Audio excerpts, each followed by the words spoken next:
विद्यार्थियों, आज की ऑनलाइन क्लास में आपका स्वागत है। आज हम पंडित विद्यानिवास मिश्र का परिचय पढ़ेंगे।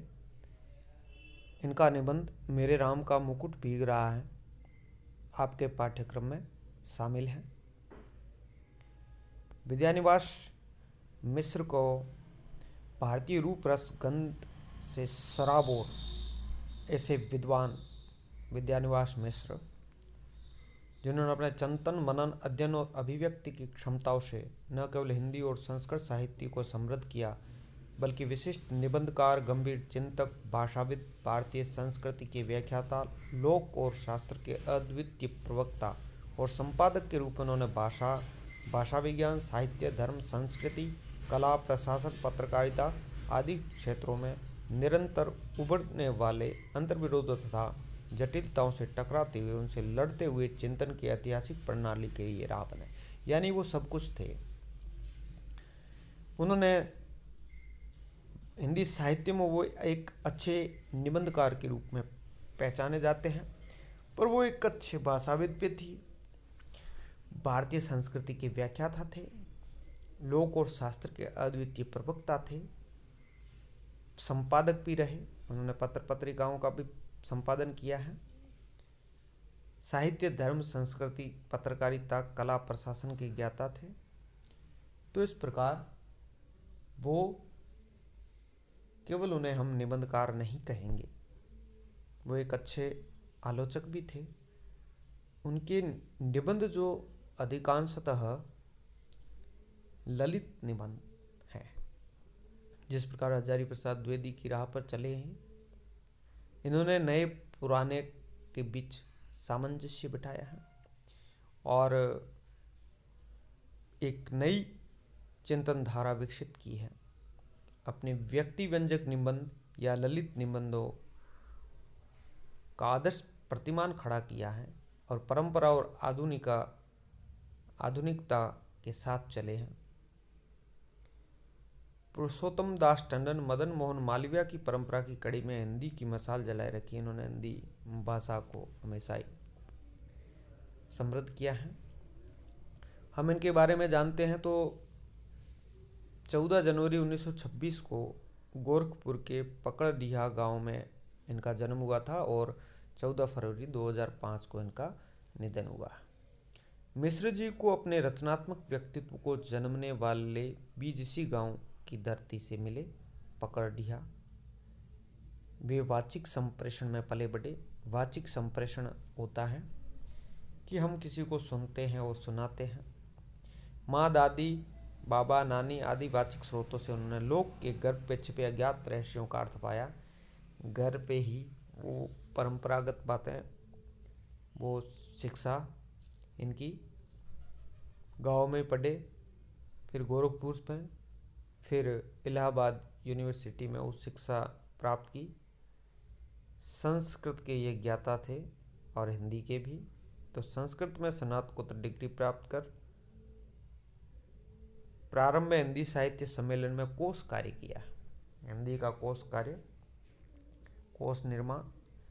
फिर सरकारी सेवा में आए। 1957 से विश्वविद्यालय में अध्यापन कर्म से जुड़े।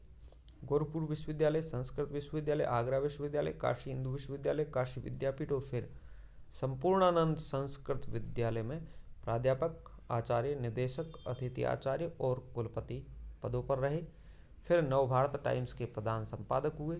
इसके बाद विश्व स्तरीय धर्म दर्शन अध्यात्म कोश के प्रधान संपादक तथा साहित्यिक पत्रिका साहित्य अमृत के संपादक हुए। साहित्य अमृत आज भी हर महीने प्रकाशित होती हैं और बाजार में उपलब्ध हैं, आप पढ़ सकते हो।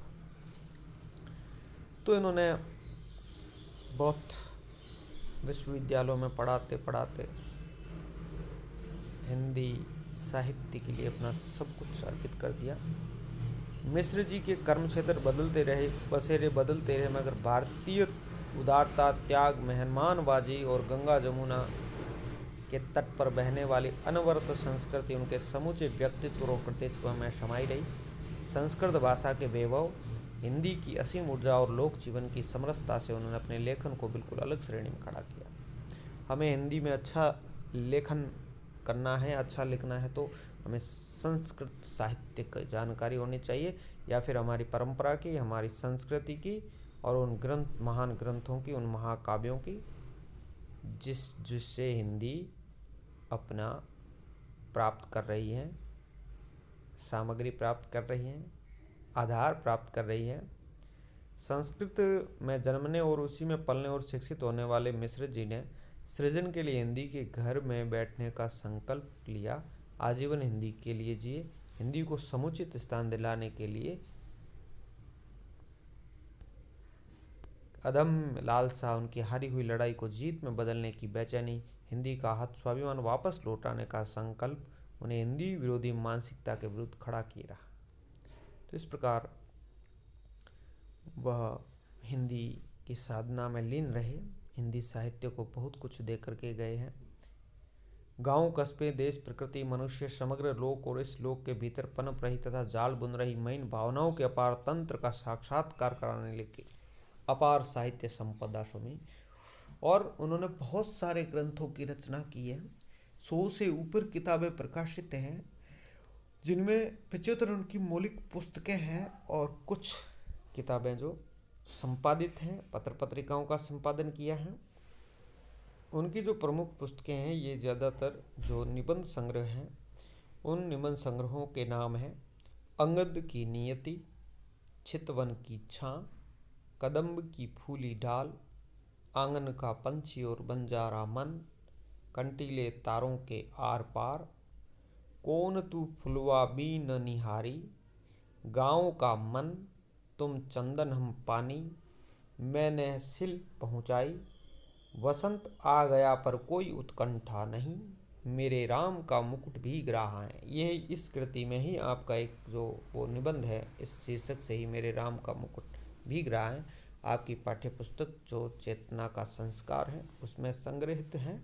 और मूलतः यह उस पुस्तक में है, मेरे राम का मुकुट भीग रहा है। और यह आपके जो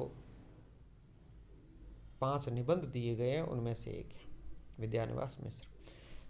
अगला उनका निबंध संग्रह तमाल के झरोखे से, शेफाली झर रही है, लागो रंग हरी, साहित्य की चेतना, परंपरा बंधन नहीं, अस्मिता के लिए, निज मुख मुकुट, साहित्य का प्रयोजन, महाभारत का काव्यार्थ, संचारिणी, भारतीयता की पहचान, नैरंतर्य और चुनौती, भारतीय परंपरा, भाव पुरुष श्री कृष्ण, जीवन अलभ्य है, जीवन सौभाग्य है, देश धर्म और साहित्य, सोहम, ब्रह्मरानंद के पत्र, ये आशय व्यंग्य है, पानी की पुकार, इनका कविता संग्रह है, भारतीय दर्शन और पीठिका, भाषा और संप्रेषण, हिंदू धर्म जीवन में सनातन की खोज, रीति विज्ञान, हिंदी की शब्द संपदा, देव की दीप शिखा, नदी नारी और संस्कृति, फागुन दुईरे दिना, सीरीज की याद आई, भारतीय चिंतन धारा, साहित्य का खुला आकाश, यात्राओं की यात्रा, बूंद मिली सागर में, सहृदय, तंत्र कला और स्वादन, सपने कहाँ गए, राधा माधव रंगी, हिंदी साहित्य का पुनरावलोकन, अध्यापन अनीति दृष्टि, हल्की दूब और दधि अच्छत, लोक और लोक का स्वर, व्यक्ति व्यंजना, जसुदा के नंदन, गिर रहा है आज पानी, हिंदी और हम, और थोड़ी सी जगत है। तो बहुत सारे इनके निबंध संग्रह जो प्रकाशित है, एक अच्छे हिंदी के निबंधकार रहे ललित निबंधकार विद्यानिवास मिश्र, बहुत सारा साहित्य हमें सौंप कर गए हैं।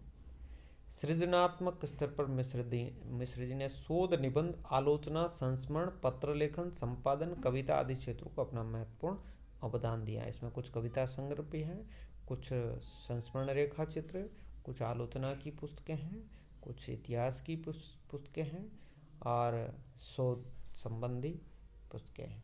इसके अलावा जो सभी निबंधों की संग्रह हैं, मगर व्यापक प्रतिष्ठा उन्हें निबंधकार के रूप में मिली। उनके मन की व्यग्रता और बेचैनी की मुक्ति का माध्यम निबंध ही बने। जीवन के हल्के और गंभीर विषयों और प्रसंगों को अपने शैलीगत लालित्य में बांधकर प्रस्तुत करने की कला में उन्होंने अपना कौशल दिखाया। यह है ललित निबंध। शैलीगत लालित्य उनके निबंधों में झलकता है। परंपरा बोध, लोक जीवन और प्रकृति प्रेम मिश्र जी के निबंधों की रचनाशीलता के विशिष्ट आयाम हैं। ये उनके निबंधों की विशेषता हैं। परंपरा बोध, लोक जीवन और प्रकृति प्रेम, और हमारी जो प्राचीन गौरवमयी संस्कृति है उसका दृष्टिगोचर होते हैं उनके निबंधों में। उनमें स्वाधीन चिंतन का स्वाभिमान, काशी है, माँ भागीरथ गंगे हैं, प्रदेश की बात है, शक्ति संयम की ऋतु है, मौसम का उगड़पन है, हिंदी की चातकी की व्यथा है, साहित्य के विधि निषेध है, बसंत का वैश्वीकरण है, साहित्य के क्षेत्र में आए चक्रवात है, भारतीय पर्वों का उत्साह है। यानी उनके जाति व्यक्तित्व, उनकी संपूर्ण परंपरा और बहुरूपी परिवेश उनके अनुभव का हिस्सा बनकर ये संस्कृति, परंपरा, परिवेश संपूर्ण और प्राचीन गौरवमयी हमारी धारणाएं, सिद्धांत और हमारे ग्रंथ भारतीय एवं सांस्कृतिक अभिव्यक्ति के अप्रतिम उदाहरण है। मिश्र जी के आत्मव्यंजक निबंध, जिसमें उनकी आत्मा है या कह सकते हैं उनका व्यक्तित्व उसमें घुल मिल गया है। उनमें भारतीयता के विरुद्ध पड़ने वाले विचारों से उनकी बराबर टक्कर होती रही, मगर भारतीय सांस्कृतिक मूल्यों के आगरी अन्य साहित्यकारों से मिश्र जी बिल्कुल अलग थे। इसका कारण था कि अतीत और परंपराओं से मोहग्रस्तता की सीमा तक जुड़े अन्य साहित्यकारों को जहाँ प्रतिक्रियावादी या परंपरावादी घोषित कर दिया जाता है, वहीं मिश्र जी ने परंपरा की ऐसी आधुनिक व्याख्या प्रस्तुत की जहाँ परंपरा ही आधुनिकता बन जाती है। वह केवल रूढ़िवादी नहीं रहे, उन्होंने परंपरा और आधुनिक का सम्मिश्रण किया। एक अखंड विश्व दृष्टि से युक्त उनके निबंध जातीय स्मृति के आलोक में सामयिक परिवेश को भी जांचते परखते चलते हैं। उनमें तत्कालिक प्रसंग और संदर्भ हैं, अपने समय के सरोकार हैं और इनसे जुड़ा हुआ मनुष्य का एक व्यापक संदर्भ है। प्राचीन प्रसंग और संदर्भों से युक्त आधुनिकता लिए हुए जीवन की निरंतरता को समझने की आकांक्षा में महानगर की संभावनाओं, महाराग की संभावनाओं से जुड़ते निबंध अभिव्यक्ति के अनूठेपन से भी मोहते हैं। अपनी ही मिट्टी की भाषा में भावों का आत्मीय प्रवाह, व्यंग्य की बारीकी निशाना, कथात्मक सूत्रों का प्रयोग, लोक भाषा की मिठास, रागात्मक गद्य शैली का उत्कृष्ट नमूना बन जाता है। ऐसी शैली विकास हुआ जैसे कि हम कविता पढ़ रहे हैं और अपनी मिट्टी, अपनी भाषा, अपने भाव, उसका प्रवाह है और व्यंग्यात्मकता भी है, कथात्मक सूत्र भी है, लोक भाषा का कहीं ना कहीं मिठास भी है। यह सब उनकी भाषा की विशेषताएं हैं। तत्सम शब्दों का अधिक प्रयोग है क्योंकि ये संस्कृत से आए हैं, वहीं वहीं लोक भाषा की मिठास भी है। तो इनके निबंध लोक पक्ष, प्रकृति प्रेम, सौंदर्य बोध और विश्व दृष्टि ने जहाँ लोभाया, वहीं शास्त्रीय अध्ययन के विविध आयामों में उनके ज्ञान और चिंतन की शक्ति का लोहा माना है। क्रिटिकल टेक्निक ऑफ पाणिनि, रीति विज्ञान, भारतीय भाषा दर्शन की पीठिका जैसी पुस्तकों ने उनके शास्त्रीय चिंतन की गहराई बताई। वे संस्कृत काव्य से लेकर हिंदी की प्राचीन संपदा से नहीं जुड़े, बल्कि नवीन रचनाओं को समझने की उत्सुकता उनकी बराबर बनी रही। उन्होंने एक और पाणिनि के व्याकरण की गुत्थियों को सुलझाया, निर्गुण सगुण काव्य द्वारा रीति काव्य को समझने समझाने की प्रक्रिया चलाई, गीत गोविंद की अध्यात्म पर व्याख्या प्रस्तुत की, जातीय काव्य मीमांसा के रूप में रामायण का काव्य मर्म और महाभारत के काव्यार्थ को समझाया। वहीं उन्होंने मुक्तिबोध धूमिल की काव्य चेतना को भी पकड़ा, यानी प्राचीन के साथ नवीन का समावेश। प्राचीन और नवीन के बीच सेतु बनाते हुए भारतीय रचनात्मकता के अनेक पड़ावों से गुजरते हुए उन्होंने पाश्चात्य चिंतन को परखा। चिंतन, मनन और सृजन की भूमिकाओं में भाषा, साहित्य और संस्कृति के क्षेत्र में मिश्र जी का अवदान ऐतिहासिक महत्व का है। तो इस प्रकार उन्होंने हिंदी साहित्य को बहुत कुछ दिया, हिंदी भाषा को बहुत कुछ दिया और हर क्षेत्र में अपनी कलम का आजमाया, हर क्षेत्र में लिखा, चाहे प्राचीन चाहे आधुनिक, उनका समावेश किया, उनको एक उनके बीच में एक सेतु का कार्य किया उन्होंने। और आज भी हम उनको याद करते हैं और विभिन्न विश्वविद्यालयों के पाठ्यक्रमों में ये इनके निबंध शामिल हैं और हमें भी कहीं ना कहीं पुस्तकें हमें प्राप्त हों तो अवश्य हमें पढ़नी चाहिए। और अभी जो हमारे पाठ्यक्रम में हैं इनको अच्छी तरीके से पढ़ें। आगे आप हम YouTube पे डाल रहे हैं वीडियो, वो देखते रहें और चैनल को सब्सक्राइब करें ताकि अगले वीडियो आपके पास आसानी से पहुंच जाएं। धन्यवाद।